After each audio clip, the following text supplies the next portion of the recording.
Okay, hi everybody. So this is the video that I mentioned I'd be creating earlier. So I'm going to be going over with you lesson 1, 3.1 properties of quadratic functions.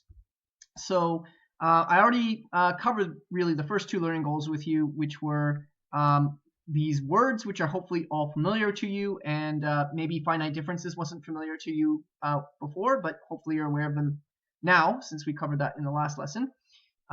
So learning goals here, vocabulary, so we covered that one. Using finite differences to determine if a table of values could represent a quadratic function. I'll quickly review that for you again in this video, but we did that one in class as well. But we didn't really do the last couple of learning goals here, finding the equation of a quadratic function in both vertex and factored forms, or determining the key features of quadratic functions given an equation and the sketch of a graph. So this is stuff from grade 10. But we didn't cover it last lesson. There are a couple of examples to go over, so that's what I'm going to do here.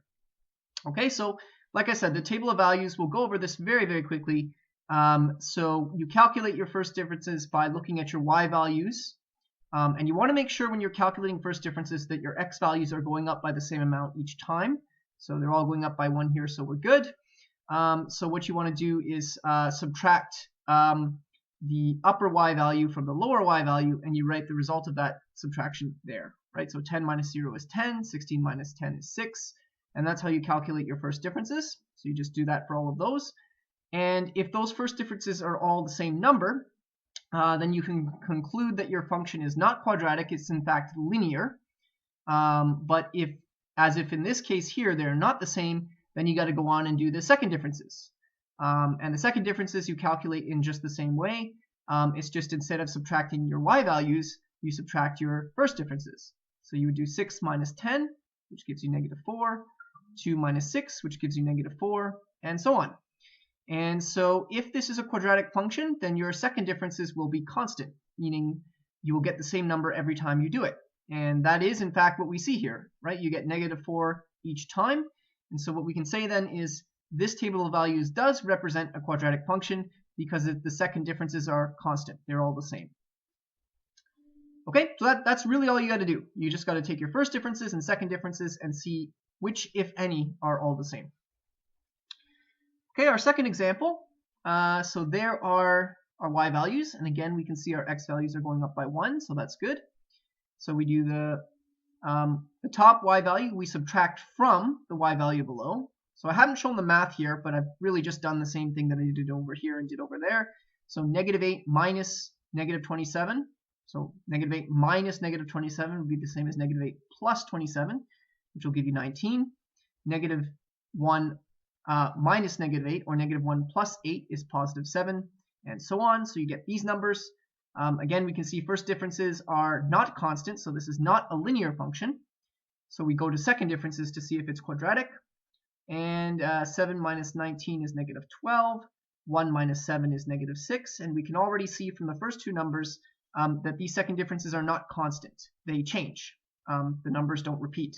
So therefore, this is not a quadratic function. So it's not a linear function, and it's not a quadratic function. It's some other kind of function. Okay, so we go down to example C. Again, our x values are going up by 1, so that's good. So we're just going to subtract our y values. And this time we find that when we do that, 18 minus 13 is 5, 23 minus 18 is 5, 28 minus 23 is 5, and so on. Our first differences are all 5. So it's our first differences that are constant, and so we can say that this function is linear. Okay? So you could, I guess, take the second differences again, and they would all end up to be 0. So technically your second differences are constant. They're all the number 0. But if your first differences are constant, that tells you that it's linear. Okay, so you would just stop at this point and say that this function is not quadratic, it's actually linear. Okay, so that's how we deal with differences. First difference is constant linear, second difference is constant quadratic.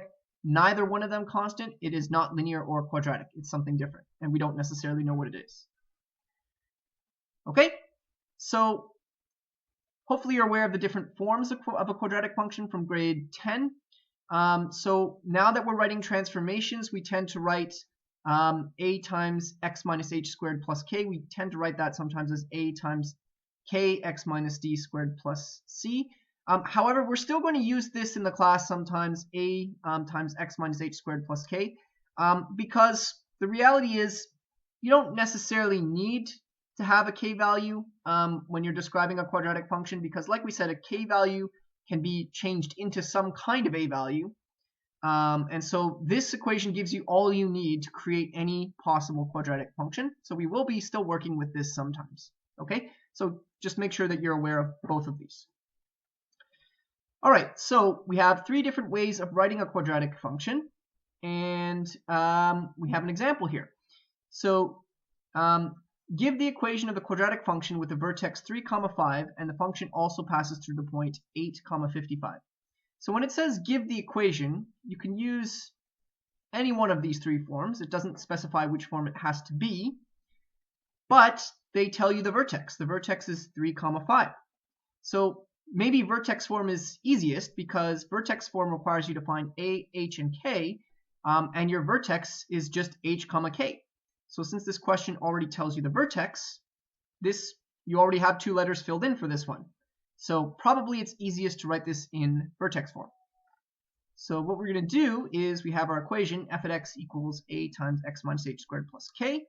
We're going to take our vertex, which is 3, 5, and we're going to input it as h and k. So remember again with this thing here, this can be a little bit confusing. It's x minus h. So if h is positive 3 and you stick it in there, it would be x minus 3. Okay, so we have two of our three parameters already known. So now we have to get parameter a, and we have a point so we can find it, because all we got to do is remember that this is x and this is f at x, or in other words, f at 8. So you have 8 and you have f at 8. So you're just going to plug those into the function. So x is equal to 8. So we'll put 8 in for where x is. And f at 8 is 55, or in other words, your y value when x is 8 is 55. So we put 55 in there. And now we have only one unknown. We only have a, so we can solve for it. Okay, so we just do the algebra here. 8 minus 3 in brackets is 5, so we do that first. 5 squared gives us 25, and so we have 25a. We bring the 5 over to the other side, divide both sides by 25, and we're left with our a value of 2.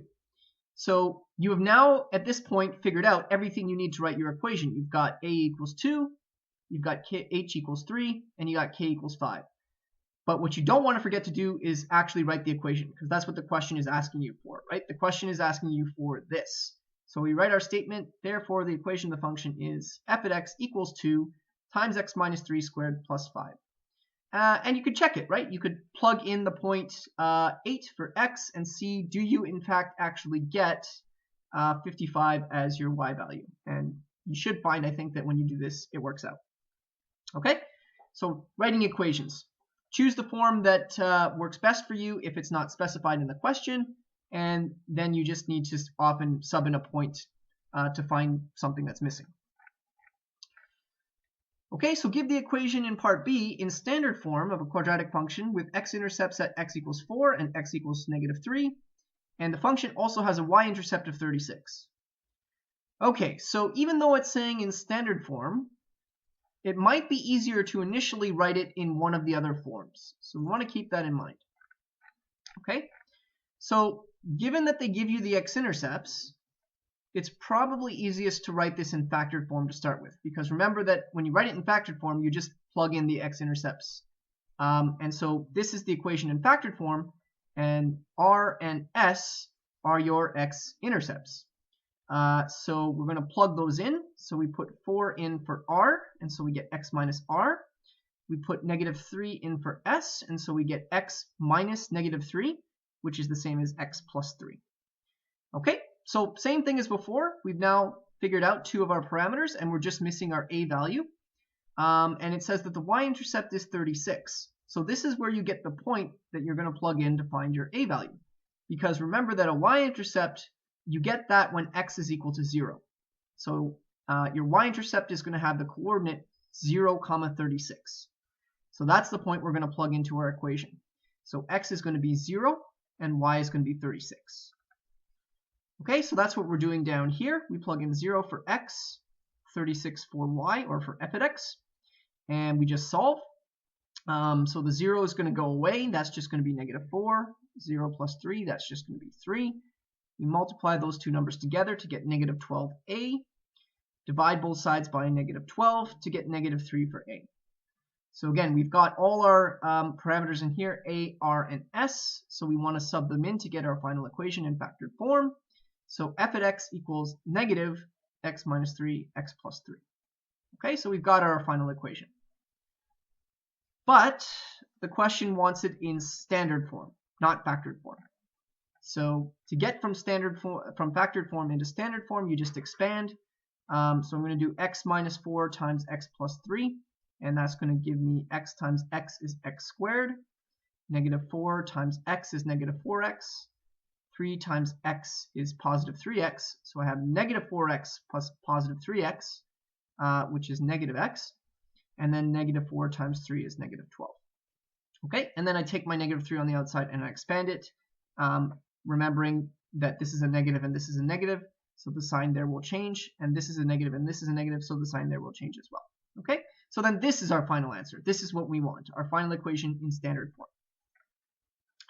Okay, so that's how to get different equations, right? Remember that you have 3 options to choose from, so it's often one of them will be easier than the other depending on what you have in the question. And then once you get it in one form, you can always change it into another form. So if you're given x-intercepts, factored form is easiest. If you're given the vertex form is easiest to build your equation. Okay, so now this is probably our longest example here. We have a word problem. So a ball is thrown into the air, and the height of the ball in meters is expressed as a function in time in seconds by the following equation. So we have h at t, so that's going to be the height, depending on time, is equal to negative 5t squared plus 3t plus 2. Okay, so we have a whole bunch of questions that we have to answer about this function. So for part A, what is the initial height of the ball? Well, whenever you see initial, that means at your initial time, at your starting time. So your initial time is always going to be t equal to 0, or time 0. Okay, so we know that t equals to 0 in part A. So the initial height of the ball will be at time 0.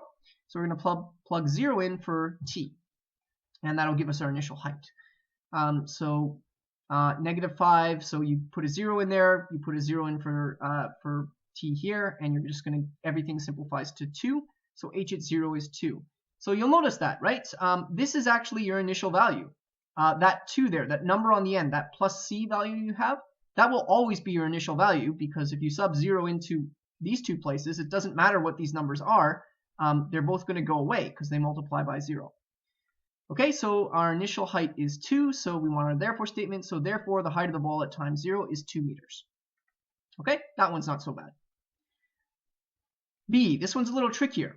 At what time does the ball hit the ground? Okay, so we don't know time, so t is our unknown here, but we do know the height, because if the ball hits the ground, then it's gone to the ground. Its height is 0, right? It's at its lowest point. And so that means that it's h of t that's going to be 0, and we have to solve for t. So I put 0 in for h of t, and now I got to try to somehow find t. So this is a quadratic equation, which we have to solve, and we're going to review this in more detail later in this unit. There's a few different ways I can do that. But what I'm going to do is, maybe this can factor. This negative is kind of distracting to me. I kind of like my a term to be positive, so I'm just going to factor that negative out to make things a little bit easier. So I take the negative out of every number here, so the signs will all switch. So this is a negative 5, so now it's a positive 5 in the brackets here. And then that positive switches to a negative, that positive switches to a negative, and I keep the negative on the outside. So you'll notice if I take that negative and expand it, I'm going to go back to what I have in the line above. So you can do that, right? Just take a negative out if you don't like it, if it's kind of bothering you. So now what I'm going to do is I'm going to keep that negative on the outside and worry about what's on the inside here and try and factor that. Okay, so 5 times negative 2 gives me negative 10. So I need two numbers that multiply to give me negative 10 and add to give me negative 3. And we do have those numbers, right? So multiplying to give you negative 10 would be negative 5 and positive 2. So negative 5 plus positive 2 add to give you negative 3. So we're going to decompose negative 3 into negative 5 and positive 2. Okay, so you can clearly see here 5 and 5, 2 and negative 2. So this looks like it's going to work right, just through this grouping method. So we're going to group together our 5t squared and our negative 5t. We're going to group together our 2t and our negative 2. And that's going to allow us to factor. So we're going to factor a 5t, that should be. So we're going to factor a 5t out of that. Then we're going to factor a 2 out of this. So both of them give us t minus 1 in brackets. So we factor out our t minus 1, and we are left with our 5t plus 2. And we remember that we have a negative on the outside. Okay? So basically what you've done at this point is you've rewritten in your function in factored form. Okay? And that allows you to figure out what the zeros are, meaning what will give you a y value or a height of 0. So if either one of these brackets reduces to 0, your whole function reduces to 0. Okay? So we have two zeros. The first bracket, if the first bracket is 0, again, it doesn't matter what's in this bracket. If this bracket is 0, then you're going to multiply 0 by this bracket, and you get 0. So t minus 1 equals 0. So if t minus 1 is 0, the whole thing is 0. So when is t minus 1 0? Well, when t is equal to 1. Okay, so in other words, if I take 1 and I put it in there, I'm going to get 1 minus 1, which is 0, and this is going to give me 5 plus 2, which is 7. Again, the 7 doesn't matter. I have 0 times 7, still 0. Okay, my second bracket's a little trickier. 5t plus 2 equals 0. I bring the 2 over to get a negative 2. I divide both sides by 5, and I get t equals negative 2 over 5. Okay, so I actually have two answers for my t values. So a t value of 1 will make the height 0, and a t value of negative 2 over 5 will make the height 0. But we want to think about this in terms of a real-world problem, right? And time can't be negative. Your initial time is 0. You can't have a negative time. So we cross this one out. So I haven't done that here, but basically imagine me crossing this one out. In other words, I'm discarding it. This is not an acceptable answer. And so this is the only answer that works. And so I can say, therefore, the ball hits the ground after 1 second. And you can try it, right? You can put 1 in for t, and you'll find that it gives you a height of 0. Okay, so that one's a little harder. All right, question C. Give the domain of the function. All right, now you might be thinking, well, it's a quadratic, right? A quadratic is, the domain is, in this case, t instead of x, because you have a t in there. T belongs to the set of all real numbers. So you might think, yeah, that's just how it works, right? But remember, this is a word problem. We're not dealing with abstract math situations in which you have graphs that extend to infinity. We're trying to describe something real here. And so we said that time can't be negative. And so in this case, time can't be less than 0, because that doesn't apply in the real life situation. Even if the graph could, in theory, on decimals exist at that point, it doesn't make sense in the real world. So we say that the time has to be greater than or equal to 0.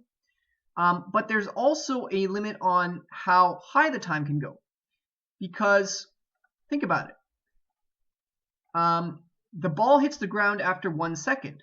So what you have happen is the ball goes up, and then it comes down and hits the ground at 1 second. Think of that as a parabola. You'd have the parabola going up, hitting the vertex, and then coming down. If you keep graphing the parabola, it's just going to keep going down. But that, again, doesn't have any meaning in real life, right? Once the ball hits the ground in real life, it's going to stop. But mathematically, your graph will keep going down. So you want to remove the part that keeps going down. You want to stop the graph where the ball stops. And it stops after 1 second, right? At 1 second, the ball hits the ground, and it will not keep going through the ground, so we have to say that the graph stops at that point. Okay, so keeping that in mind, we would say that t belongs to the set of real numbers, but it's between 0 and 1, including 0 and 1. So time can be 0, but it can't be negative. The ball can be 1, right? Time can be 1 because the ball hits the ground at 1. But it can't go past 1 because, as we said, past 1 the graph goes into negative numbers, and that doesn't make sense. So the real world situation would only use the graph between 0 and 1. Any other parts of the graph don't get used, and so we don't include them in the domain. Okay, now we need to get the range. And I actually did this okay, so I numbered it wrong, so this should be E. And so D is the range, so the range is separate. So Let's put D there. So that's the range. Okay, so the range is tricky because for the range, the ball has a maximum height, right? You can see this equation is negative, and so your ball is going to go up and then come down, so it's going to reach a maximum height. Okay, it has a minimum height too. The minimum height is going to be 0. So again, negative numbers don't make sense in real life. When the ball hits the ground, it doesn't go under the ground, it stops, and so we're going to have 0 as our lowest possible number for the height. But how do we get this number? How do we get the highest possible number? Well, there's a few ways to do it, but what I'm going to do is I'm going to use my equation in factored form, because I know my intercepts are t equals 1 and t equals negative 2 over 5. Now, even though this is not real, the t equals negative 2 over 5, it does appear on the graph, and so we can use it to find the vertex. And so if you remember, the way you can find the vertex if you have two x-intercepts, the vertex is exactly in between them. So if you take the average of both intercepts, you're going to be able to find your vertex. So I have 1 and negative 2 over 5. So I'm going to take the average of those 2 points. Okay, so negative 2 over 5 plus 1 divided by 2. So I do a little bit of fractional math here, and I get 3 out of 10 as the average of 1 and negative 2 over 5. So it's exactly in the middle, which means that that's where your vertex is. Okay, so your vertex is at x equals, or t equals in this case, 3 over 10. So if I want to know my maximum height, it's going to be when t is 3 over 10, right? We have to find the y value when t is 3 over 10. Okay, so we're going to take 3 over 10 and plug it in to t. And when we do that, again, it's a little bit of fractional math, but nothing we can't handle. We want to find a common denominator here, which is going to be 100.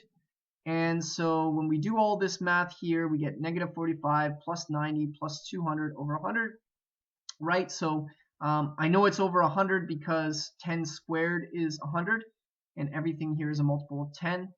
So this denominator is 100. Remember to square the bottom and the top when you're dealing with a fraction. So we get 9 over 100. This one, the 3 distributes, so I get 9 out of 10. And I know that 10 times 10 is 100. So I know that that'll work. And underneath this 2 here, I have a 1. So if I multiply by 100, I can get this common denominator. So I multiply the 1 underneath the 2 by 100, which means I need to multiply the top by 100 as well. I multiply the bottom here by 10 to get 100. So I also have to multiply the top by 10. And this one's already over 100. So then I can just add everything here and reduce it to write my fraction in lowest terms. Okay, so then now that I have my y-coordinate and my x-coordinate, I have the whole vertex. So my vertex is at 3 over 10, comma 4920. And 4920 then is going to be your maximum. That's the highest point that the graph reaches. So the ball basically goes up to this point and then starts coming back down. And so that's where that number comes from. Okay, so in order to find the range, you have to know your vertex, because you have to know what the highest or the lowest point of the graph will be. Okay, question E is a little bit redundant. I'm asked for the vertex and the axis of symmetry. Well, I had to find the vertex to get the range anyway, so I already have the vertex. And the axis of symmetry, remember, is that line that goes through the vertex. It's a vertical line that goes through the vertex. And so if it's vertical, then it will have the equation x equals whatever this is. So x equals 3 over 10. Right? So you have a vertical line going straight through the x-coordinate of your vertex. Okay, so that's it. That's the word problem. And so now we just have one example left. And this is a graphing question. So you got to find some key features or properties of your quadratic function here. So they give you the function in vertex form. You have to tell me the domain, the range, the axis of symmetry, the vertex, y-intercept, and sketch it. So if it's in vertex form, then the axis of symmetry and the vertex is very easy. Right? We said the axis of symmetry goes through the vertex. So the vertex we can see here is going to be at 2, 1. Right? It's going to be at HK, so 2, 1. The axis of symmetry is going to go through the x-coordinate of the vertex, so it'll be x equals 2. So those will match. Remember, for the axis of symmetry, don't forget the x equals part. That tells you that it's a line, so that's very important. The domain, so we're not dealing with any word problems here. This is just a standard quadratic function in vertex form. So the domain is going to be the set of all real numbers, right? That's what it will always be for a quadratic function, unless you have some real world restrictions on it of some kind. Otherwise, it will just be all real numbers. Okay, so we know by looking at this that we have a negative a value. A is negative 3. And so remember that the negative is going to flip the graph in the x-axis. So this is going to be a parabola that opens down. This is an upside down parabola, which means that the vertex is going to be a maximum. It's going to start at some high point and then go down. Okay, so that's going to mean that the range y is going to have to be lower than a number, not greater than a number. And in this case, the y value of the vertex is at 1. So basically the graph starts at 2, 1 and then goes down on two sides. And so the y value of the graph will be less than or equal to 1. Okay, so we're now done the domain, we're done the range, we're done the axis of symmetry, we're done the vertex. So we just have two things left to do, the y-intercept and sketch the function. So for the y-intercept, remember that the y-intercept occurs when x equals 0. So we sub 0 in for x, and then we just solve. And so we get f at 0 is equal to negative 11. And so that's going to be our y-intercept. Right? We put 0 in there, we get negative 2 squared. When you square a negative, you get a positive. So negative 3 times 4 plus 1. And so we get f at 0 is equal to negative 11. That's your y-intercept. Okay, so the last step is to sketch the function. So I've kind of cheated and done this on Desmos because it's going to be kind of hard for me to sketch it without the smartboard. But what I have done is I've created a table of values. So if you follow along with this and you get the table values that I got, then all you would have to do is plot the points on a graph and then just connect them and you'd be okay. So my parent function in this case is g at x equals x squared, right? This is a quadratic, and so all quadratics will have y equals x squared as their parent function. So I'm going to start with points that kind of straddle the vertex here, negative 2, negative 1, 0, 1, and 2.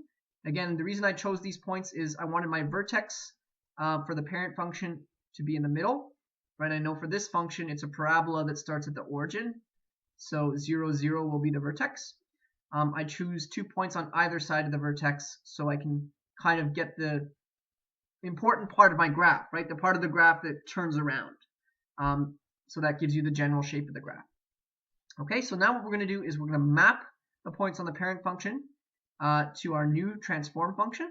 So remember our equation, x over k plus d, ay plus c. And our parameters here, if we're looking back at the equation, so this is going to be your a value. And if we're using the version of the equation that has a, k, d, and c, your d value will be plus 2. Remember the sign is opposite this one because you already have a negative in the original equation here, and the number that you slide in there is, if it's x minus, then you've slid a positive 2 in there. If you slid a negative 2 in there, then you would have x minus negative 2, which would be x plus 2. So your a value is negative 3, but your d value is positive 2, and your c value is positive 1. So we have a is negative 3, d is positive 2, c is positive 1. And k is not there. K is just 1. We don't have anything multiplied by this x except for 1. Okay, so now we have our equation for mapping notation. So we said k is just 1. And the d value that we have in the middle there is a 2. So we have x over 1 plus 2, and a times ay plus c. So a, as we said, is negative 3, and c is positive 1. So we get negative 3y plus 1. So all we do now is we just take all 5 of these points, we plug them into this equation, and we generate 5 new points on our transform function. So negative 2 goes into x, so negative 2 over 1 is going to be, oh, that's wrong. So negative 2 over 1, oh no, that is right, sorry. Negative 2 over 1 is negative 2, so negative 2 plus 2 is 0. So negative 2 maps over to 0. My y value of 4 is going to go into the y section, so I'll get negative 3 times 4 plus 1. So negative 3 times 4 is negative 12, plus 1 is negative 11. So this first point that I have here, when I apply that formula on it, it maps to the first point over there. Second point over here, I plug into the formula, and it will map to this point over here, and so on, right? So if you're still struggling with this, because there were a couple of people that didn't quite understand how this works on the end of the Unit 1 quiz, see if you can get it for the rest of the points. Like take one of the points from here, sub it into the equation, and see if you're able to generate the equivalent point on the other side. If you can do that, then that shows you that you've got it. You understand how this maps out. Okay, so once you've created your new table of values, then all you have to do is sketch them on a graph. So you just take the point 0, -11 and put it on a graph. 1, -2, put it on a graph. And so if you do that, even though I did this on Desmos, I created a table of values with these green points here. So if you were doing this by hand, all you'd have to do is put green dots wherever your points are, and then just draw the parabola through the green points. And you're good. Okay, so that's basically 3.1. So just to go over the learning goals one more time, can you use this vocabulary that we have in here? Do you know what I mean when you talk about a quadratic function or a parabola? What domain and range mean? Axis of symmetry. So we've dealt with this stuff already in this course, and you hopefully have seen it in other courses, plus the new vocabulary here. Can you figure out if a table of values represents a quadratic function or a linear function or neither by calculating first differences? Can you get the equation of a quadratic function when you're given some information? Like maybe I give you the vertex, or I give you the x-intercepts, maybe with a point. So are you able to create equations and usually pick the key form that you need? So vertex form, factored form, standard form, probably based on information, either vertex or factored is what you're going to choose. And then if you have to convert from one form to another, there's a way to do it. And can you determine the key features of quadratic functions given an equation and sketch the graph? So that's like our last question. Okay, so if I give you key features, well, you actually had to find the key features here. I just gave you the equation, but based on the equation, you were able to get the key features, including the vertex, the domain, the range, the axis of symmetry. And once you had all this information, are you able to sketch the graph? And then the one thing that wasn't mentioned here, but is related, can you get key features from an equation that will allow you to solve a word problem? So can you get the y-intercept? Can you get the vertex? Can you get the x-intercepts? So all of those things could represent answers to a word problem. Like in this case, the initial height is when t is 0. So that's your h-intercept, if you like here. So can you find that? The time the ball hits the ground, so that's your t-intercept. The domain and the range, so you'll need to know your vertex and your intercepts to get that.